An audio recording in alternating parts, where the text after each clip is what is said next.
Len málo vynálezov v histórii ľudstva malo taký dopad na spoločnosť ako papier. Teraz je tento 1000 rokov starý materiál ohrozený.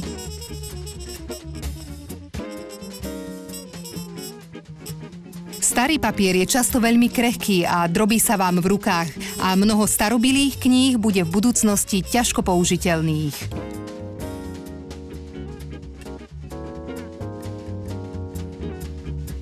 Takto postihnuté sú skoro všetky druhy papiera, vyrobené v rokoch 1850 až 1985. V tomto období bol používaný špeciálny postup pri tlačení kníh, obsahujúci kyseliny, ktoré teraz ničia papier. Po 10 ročia knižnice, múzea a archívy mohli pozorovať ničenie takéhoto papiera. 2/3 historicky významných kníh sú v ohrození. Iba v samotných nemeckých knižniciach je ohrozených 60 miliónov kníh.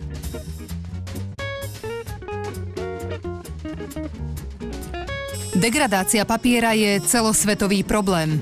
Od Európy, cez Čínu, Kanadu alebo Austráliu, všade máme ten istý problém kvôli rovnakým priemyselným postupom výroby papiera. Teraz však existuje riešenie. Unikátne zariadenie na rozdeľovanie papiera. Je to ideálny spôsob na uchovanie veľkých zásob ohrozeného papiera. Zariadenie dokáže oddeliť za hodinu 240 hárkov papiera a ten tak môže byť zachránený pred zničením.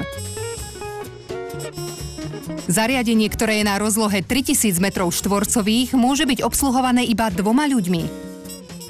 Minimalizovaním pracovnej sily pracuje zariadenie extrémne efektívne.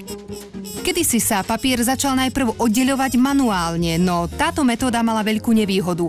Je pracná a časovo náročná.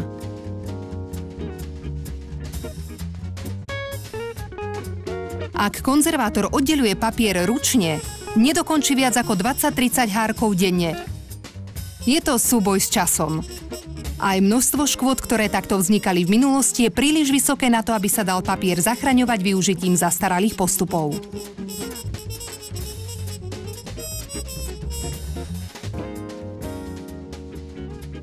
Poškodenie kyslosťou by mohlo byť najväčším problémom pri uchovávaní papiera, no nie jediným. Ďalšími častými príčinami zničenia sú pleseň, korózia a oheň. Ak je štruktúra papiera týchto historických novín, vzácnych kníh alebo archívnych materiálov poškodená takto vážne, pomôcť môže jedine stabilizácia papiera. Papier oddeľujúce zariadenie funguje ako montážna linka. 60-krát rýchlejšie, ako keby to konzervátori robili ručne. Celé knihy, noviny alebo archívne materiály môžu byť zrenovované, musia byť rozdelené na jednotlivé hárky. Zariadenie doplňa chýbajúce časti papiera do originálu. Potom je originál potiahnutý nosnými hárkami na oboch stranách. Na tento účel sa používa želatína.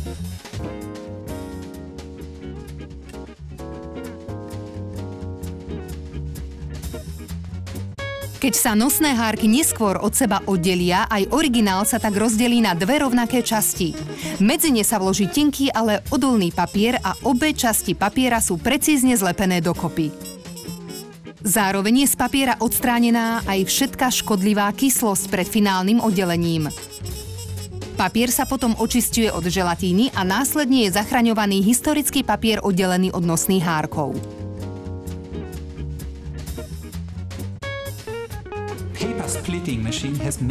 Papier oddeľujúce zariadenie má veľa výhod vďaka svojej modulárnej štruktúre, počnúc od stabilizácie papiera cez oddeľovanie, náležité ošetrenie ako umytie, očistenie, deacidifikácia.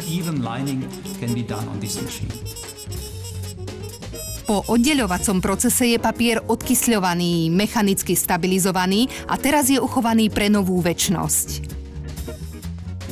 Papier môže byť používaný znovu a bez obmedzení, bez poškodenia hárkov. A cenné kultúrne dedičstvo je zachované. Papier oddeľujúce zariadenie je vynálezom spoločnosti ZFB Lipsko.